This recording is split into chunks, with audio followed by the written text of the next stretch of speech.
Revit family. This is Chris with ValorVDC, where we're building better families and better Revit workflows.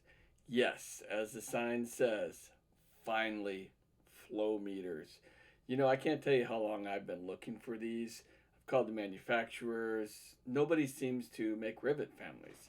Then one day I saw a couple leaving our prefab shop and never want to miss an opportunity. So I took some time, took some good solid measurements, the best I could do, and this is what we got. And I think they turned out to be pretty good.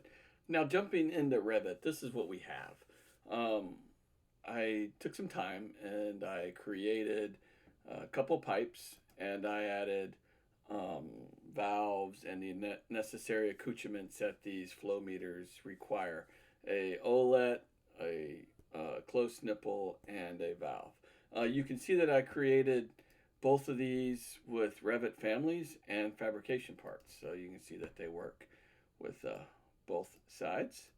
So let's go ahead and jump over to plan view and drag a couple of these bad boys in and see what we got. So I got the 1100 flow meter and the F3500 flow meter. Both of them are from Onicon. They're pretty much the standard ones that my company uses, so that's why I built them.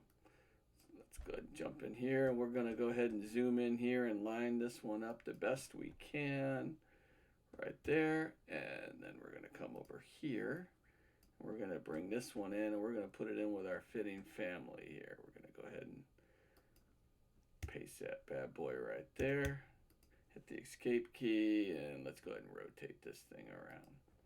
So immediately when you jump into this section, you're going to see the ones that goes to the fabrication fittings don't quite snap in. Why, I don't know, but it is an easy fix. Just go in there and drag it up, and let's go ahead and place it right there at the connection point, and you're good to go. So what distinguishes these flow meters from any of the other ones you can get from the internet, basically there's none out there, so that I've been able to find without having to pay an arm and a leg, is I actually have a upstream downstream distance, a clearance zone, and a depth gauge.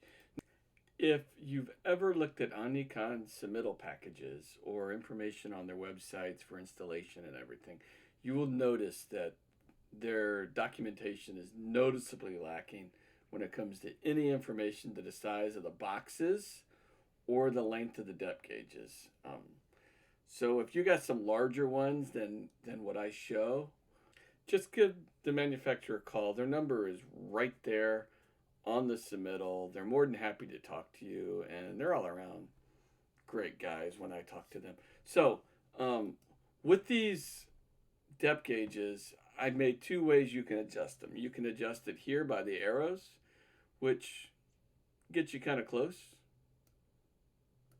Or you can come in here and you can pull a dimension from the underside of this to here, and then click on it, and then subtract 4 inches from 14 inches, and that'll give you 10 inches. And it'll get you right there. So these flow distances, very important. As I said, the submittal really points them out. Once you place the gauge, click on the pipe, find out what size pipe it is. Here it's a 6-inch Revit family. So I go in here and I click on the device, and then I enter the pipe diameter, and it automatically adjusts. And this one here is an 8-inch fabrication family. You can see product 8-inch. So I'll come in here and I'll say this is 8-inch. And it'll automatically adjust. And if you're careful to read the documentation, they also have what they call a bi-directional meter. So if you have a bi-directional meter, your flow distances aren't 20 diameters prior and 10 after. They're actually 20 and 20. So all you gotta do is just click on bi-directional, and it will automatically adjust out to make that work. So pretty much you just can't have anything within this distance here, or anything within this distance. So you got to just have the straights.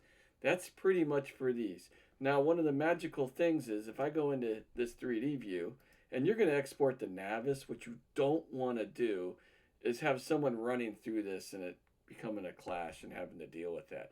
So all you got to do is go to Visibility Graphics. I'm going to hit VG on my keyboard, drag this in, and then go down here to Pipe Accessories. And I got a straight run distance here. You can turn it off, and it'll turn it off only in this 3D view. So by hitting Control Z, it brings them all back. If you want to turn them off individually in every view for every meter, I have a visibility control here where you can just turn it off for that one particular meter, but it will turn it off in every view, plan view, sections, everything. And you can also turn off your clearance zones too, which I'm going to talk about next. So you have your clearance zones here. Your clearance zones, they are not instance parameters, they're type parameters. So all I gotta do is click on it, hit the type parameter, and you can say I want the clearance zone to be 36 inches instead of 30. There you go, and it adjusted up to 36 inches. Not that you could see the adjustment, so let's go ahead and jump here into section. And you can clearly see it's up at the top above the next level. And where the clearance zone measures from is from the threaded top to the very top of the clearance zone.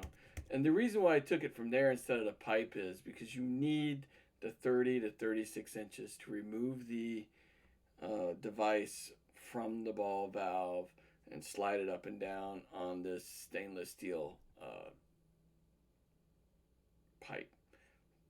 So let me go ahead and move that back down to 30 inches so you can see it move. Make that adjustment back down. And that's it.